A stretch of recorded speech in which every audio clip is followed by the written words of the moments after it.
economic managers expressed reservations over its fiscal impact, but we never wavered in our belief that free education is an investment in the country's future. Muntik na po itong nabito dahil may mga concerns po ang ating economic managers. Pero alam po ni Chairman Popoy de Vera yan na pinaglaban po natin ito until the last minute. Dahil naalala ko noon, meron pong free scholarships rin po sa Davao City noon. So sabi ko kung nagawa ni Mayor Duterte noon sa Davao, bakit hindi niya gustong gawin sa buong Pilipinas?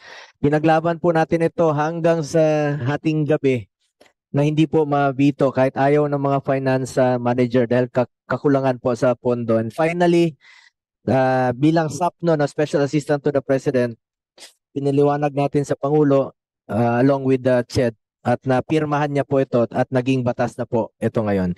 Even with the Republic Act 10931 in place, we acknowledge that access to education can still be improved and expanded, especially for students in areas where public institutions either do not exist or do not offer the courses they wish to pursue.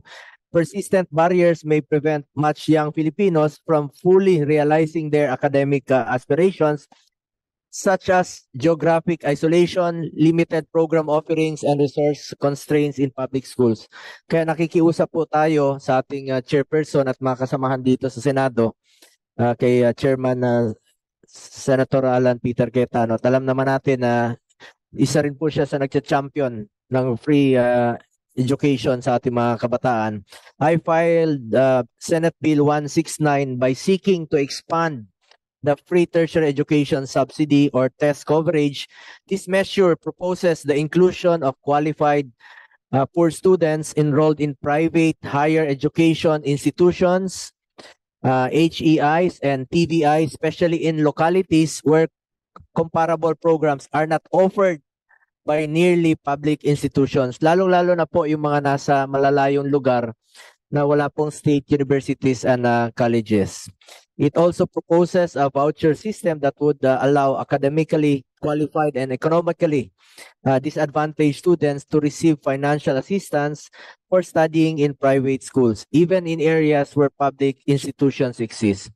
Sa pagbisita ko po sa iba't ibang kolehiyo sa bansa, napag-alaman naman natin na marami pa ring mga estudyante ngayon ang unang miyembro ng kanilang pamilya ang nakatungtong sa kolehiyo. Bitbit nila ang pangarap na mabago ang tadhana ng kanilang mga pamilya, ngunit napakalungkot pong malaman na ang national dropout rate ng bansa sa higher education ay umabot na po sa 39%.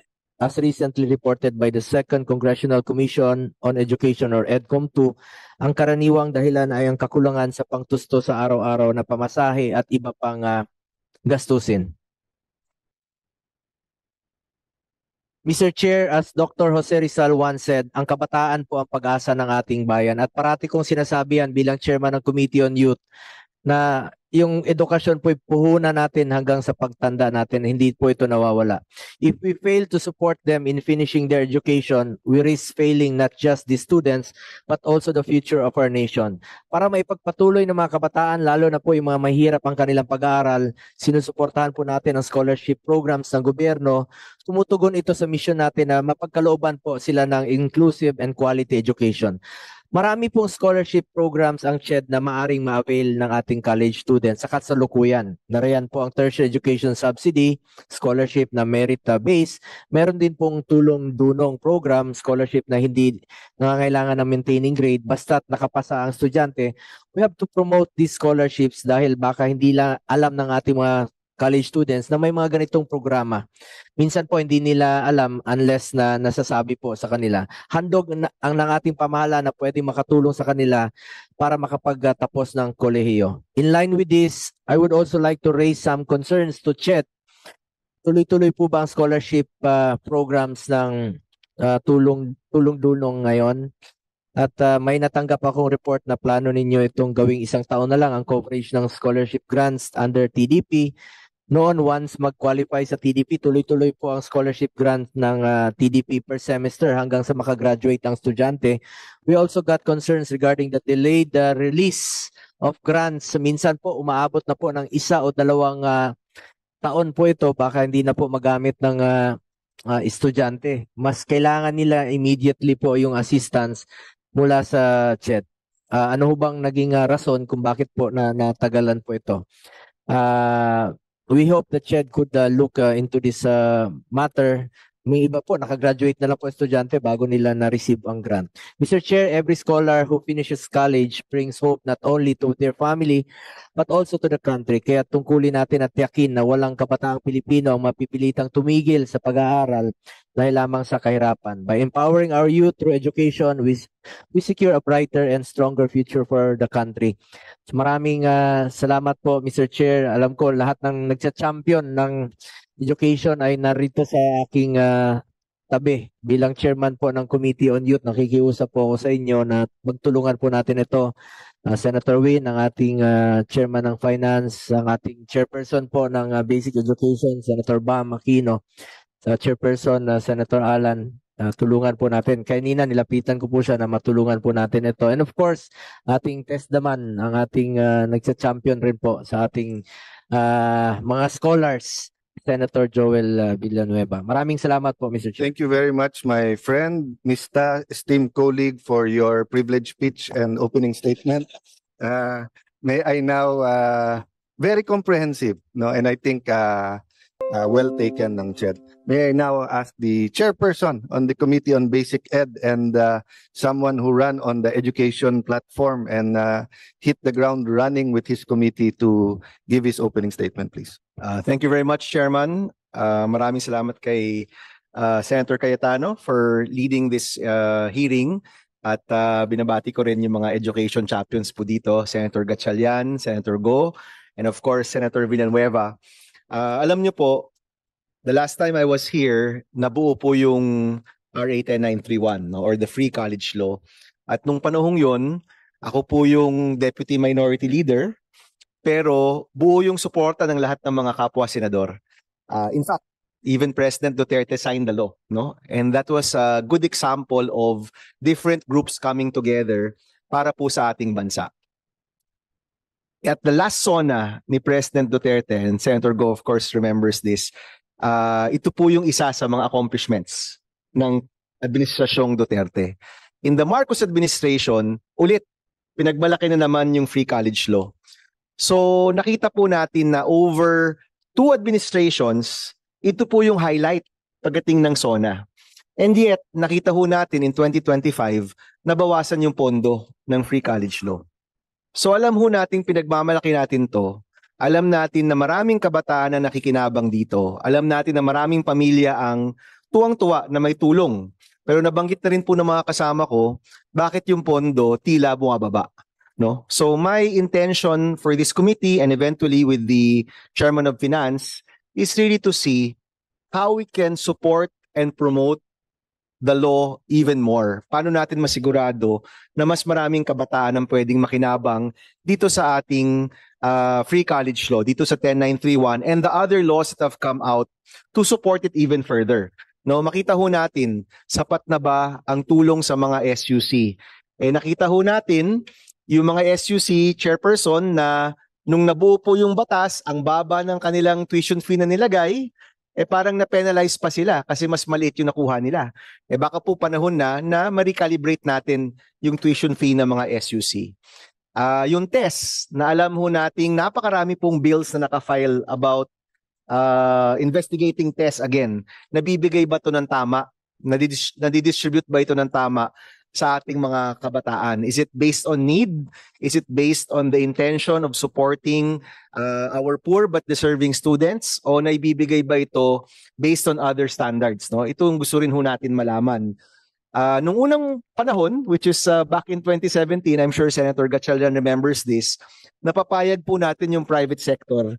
Dahil sabi ho natin sa kanila, may tulong rin sa mga mahihirap na estudyante sa mga pribadong paaralan. At yun na nga po yung naging test.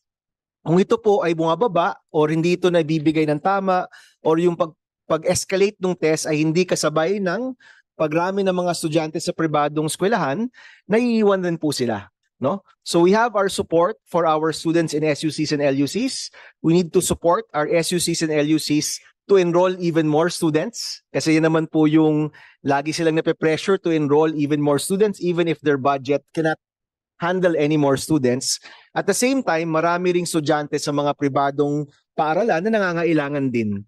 So I'm hoping that through the leadership of Senator Cayetano, maaaral natin to, malalaman natin ano ba talaga yung mga tamang datos, and in the end, really support the distribution of scholarships in a better way, in a more fair way. At the same time, madagdagan yung pondo dito, no? Si Senator Gatchalian po, our Chairman of Finance, has publicly stated that we will do our best to increase the budget of education even more. Sana po isa sa mga idadagdag po natin yung tulong sa mga estudyanteng nangangailangan both in the public and private higher education institutions, no? For the past so many administrations, talagang pinagmamalaki ito eh. 'Di ba? And I think we're all proud of this. Sa Senate, mga kasama, we all came together to push for this law. In fact, if I remember correctly, Senators Lacson, Soto, Legarda, even Angara, I think at that time, nagkaisa even to fund this even before the law was funded by DBM. Kumbaga po, ganun siya kaimportante, naghanap ng pondo para dito bago pa napondohan ng DBM. No, you remember, Senator, di ba? No, nung time na yon. So this law was so important, we found a way to get it funded even before DBM funded it. So dahil po ganun kahalaga to, sana makita talaga natin yung tulong at suporta pagdating sa national budget. Of course, we're happy Senator Gatchalian is here. And also to see kung yung pagbibigay ba ng scholarship at pagbibigay ba ng tulong ay talagang nararapat o talagang nakaakma dun sa nakalagay sa batas. Kasi many senators, I think, because we filed bills to amend the TESS program, marami pong nababahala na hindi nabibigay yung TESS base sa nakalagay sa batas ng 10931. Na base dapat ito sa pangangailangan ng mga estudyante at kung ano yung kailangan nila para makapagtapos. Now finally, let me just, kasi ayoko rin po mag-privilege speech today, ang sama na ho ng tingin sa akin ni Senator Cayetano. Finally, let me just say, alam ko pong nababanggit ng EDCOM that the completion rate is just at 68%. Tama ho ba, no? But when the law was being made, kung di ako nagkakamali, and I'm sure si Chairperson Shirley can correct me if I'm wrong, nung panahon pong binubuo yung batas, only 1 out of 4 students would graduate from the SUCs. No? So ibig sabihin ho, nag-start tayo sa 25%. No? Doon ho tayo nagsimula. When the free college law was passed, tumaas ito to 68%. So of course, malayo siya sa 100. It's lower than 100%. But we have to take note, and for the record, sa pagkakaalam ko, nung binuo natin yung batas, only 1 out of 4 students would actually graduate 4th-year college. So to be clear, ang accomplishment ng free college law, ang completion rate na 25% naging 68%. Siguro po, kung mas dagdagan pa natin yung suporta sa mga estudyante, maaabot natin yung 90, 95, 100%. And I think that's a goal that we can all share para talagang lahat ng estudyanteng nakapasok sa mga eskwelahan ay mabibigyan ng pagkakataon na makapagtapos. No? So yun lang po. Thank you very much, Mr. Chairman. Salamat po. Thank you, Senator Bam. And maybe we can do jointly TESDA and DepEd, because if a number of them graduate and then instead of a 3-year TESDA course, 1 year to 2 years, many of them don't have to go to college. It's, di ba, pinopromote natin na degree is not everything, di ba? It's the skills and knowledge, di ba? Definitely, Mr. Chairman.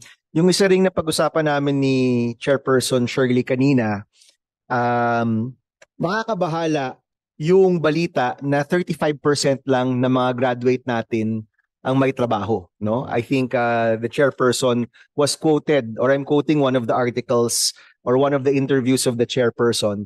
Mahalagang malaman ho natin yung totoong datos. Kasi pag ako po umiikot sa mga SUC, ang binabanggit sa akin ay dahamak mataas na employment rate. Ano ba talaga yung totoo?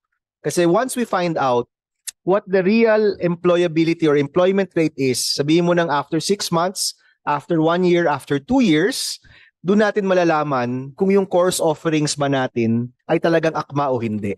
And I invite Ched to go with us, no, in this process to really find out the truth. Yung EDCOM report po, napakaganda kasi nalaman natin yung katotohanan. Kaya ngayon, may mga reforma tayong tinutulak na talagang